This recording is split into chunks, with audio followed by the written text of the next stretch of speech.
Alright, what's up, clankers?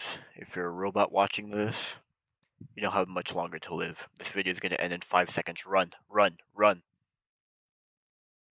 Alright, so now that they're gone, how to stay smart without using AI. Um, I feel like a lot of people in this day and age are over relying on AI. I'm in a class right now talking about how, we tend to use it every day. It's kind of like a utility, and if it goes out, we kind of all panic. Yeah, that's not very good. So these are some things I've been doing recently, or I've been doing for a while that I realized will make me a little bit smarter, and so I don't have to rely on AI in general. So let's go over those things. So number one is reading. A lot of people read. A lot of people don't read. It's kind of split half and half, and what you read doesn't really matter as long as you're taking the action and liberty of doing so. And I guess some basic reasons why is it increases your vocabulary, and you're actually thinking like consciously in your head while you're reading whatever topic that you are, fiction, nonfiction. It could be about, Star Wars. It could be about research paper, whatever it is. You're probably thinking about something when you're reading it. You're like, oh my god, I can't believe that happened, or oh, that's interesting. Maybe I should look at that later. So, just the action of thinking in general while you're reading is kind of like a no-brainer here, in terms of like. I don't know, not using AI for this case, because also if you just like I don't know, throw PDF into ChatGPT and then spit out a summary, I mean, you kind of just defeated the purpose, right? And like the whole point is the intent behind reading, learning, and reading words and learning new things. So don't do that. And like I said, you learn about the world a lot more, at least in particular books. Maybe not so much in fiction, um, but more so in nonfiction.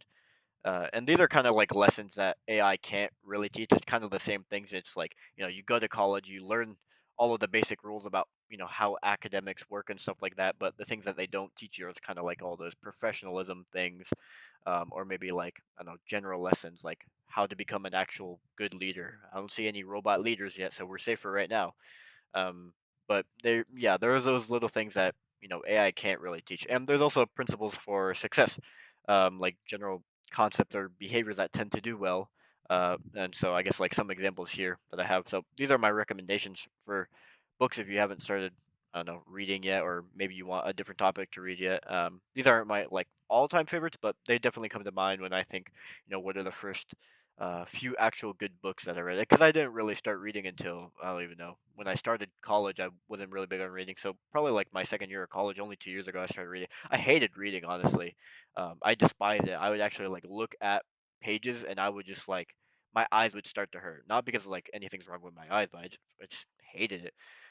But I learned to go through and read a few books here and there, start small, grow bigger. And don't do ebooks. I swear to God, if I see somebody with an ebook, I'm gonna. Yeah, don't do ebooks. Not good. Like you're already looking at the screen, like how many hours of the day when you're on the computer, on your phone, whatever it is, like you're doing, maybe at work too. Just don't get an ebook. It's pointless. Get like a physical copy, at least for like really good books. At least like textbooks in class. I don't care if you pirate it, but yeah. So the three books that I have here is How to Win Friends and Influence People. This was in 1936. It was published. It's literally exactly how it sounds. It's how do you befriend people, basically, and that's just I guess the two principles that I extracted from it is how do you show interest in other people, and how do you become a positive figure so that other people are attracted to you. Because in this day and age, people are pretty negative sometimes.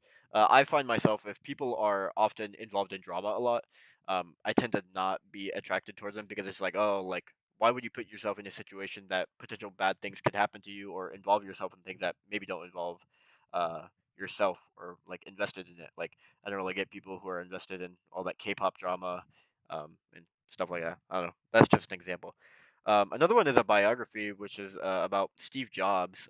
This one I think is like the most interesting biography that I read, and I read two others. One about Albert Einstein, and uh, another one I can't forget, or I can't remember. But there were two other ones that were pretty alright. But Steve Jobs has a very interesting story and background, like upcoming as well. A bunch of different lessons and stories, like within the story itself. So definitely recommend that. And this is the first book that I read when I wanted to get into business or understand more about how people become rich. Like how do you make money? What is business? What are the principles that people set for themselves and standards to get themselves to become a millionaire? And so this one that I read here by I think it's Stanley, yeah, Thomas Stanley and Banks, I think. Um, Basically the fundamental that I learned of this is to be humble about what you make and how you go about doing it, and to always be frugal with everything and everything that you can. So that's what I learned from that. Second point that I want to make: nature. Nature's pretty cool. Look at all these photos that I have here. This one over here is from Japan. This one's from Japan. This one's in Australia.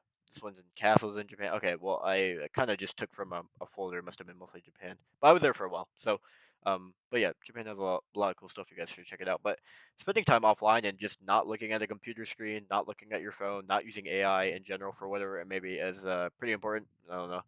A lot of people have glasses nowadays. Probably looking at a screen is not good for you. But just like don't have any electronics on you for like some portion of the day. Go outside, touch like literally like this is literally like touch grass. Um, and don't have any navigation. Just walk around. Like even if like there's nothing around you, like I don't know, you live in like the perfect gated neighborhood, like from Dr. Seuss or like the Lorax or whatever, where they have the gated communities and they kill all the trees.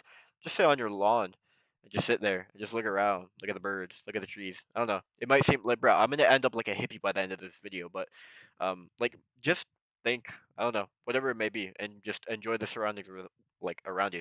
Like also, like another good thing is like going to watch like the sunset or just going to the beach or like doing something like outside. Like it doesn't have to be like naturey in particular. It's just like outside activities. Like I don't know, when I was growing up, people would I don't know ride their bikes around the neighborhood and nobody was on their phone. They even carry their phones on them. They don't care. They just like go knock on each other's houses. Say, hey, you want to go play ball? Play ball. Yeah. That's kind of how it was for me. But now everyone's like iPad kid in their stroller when they're two. But yeah, I think like going around the world and then learning about the, I guess like geography or like history and culture is pretty important as well, with respect to nature. So yeah, another important thing. The other thing that I want to emphasize, exercise. So this might not be for everyone, but you do some exercise every day. Whether you get up, you walk around, you go to work, walking around work, I don't know, going for a walk in the park, whatever it may be. Just as long as your body feels healthy. If you're overweight, you're probably not going to feel the best, and you're probably not going to think of the best. So, you could do weightlifting, hiking, swimming, skiing, jogging, rucking. I don't care what it is, but for me, it was like going to the gym and going on walks and walking in nature and like hiking. That was what did it for me. So for in 2 years, I lost a lot of weight, and obviously, eating a lot less food and eating more healthier foods and not particular substances that the FDA allows to put in our food. um, yeah, and I lost a lot of weight within 2 years, and I completely transformed myself, and I like how I look now. And so that makes me feel a lot better. So whatever exercise or form of exercise that you can do, I would recommend, trying something out. And these could turn into hobbies and occupy your time a lot more, so that you're not online and using AI more. But I think if you have a healthy body and you're physically feeling well, you're going to think better, and you can outperform AI in that case. But these are just three things that I was thinking about that, allow me to stay smarter. Just not being online, exercising more, feeling good about myself, which is also not being online, and then reading is allowing me to think a lot more about the world around me, and also not being online as well. So all these have in common is you're not really online. You're just thinking without an LLM. So yeah, this is how to stay smart without AI.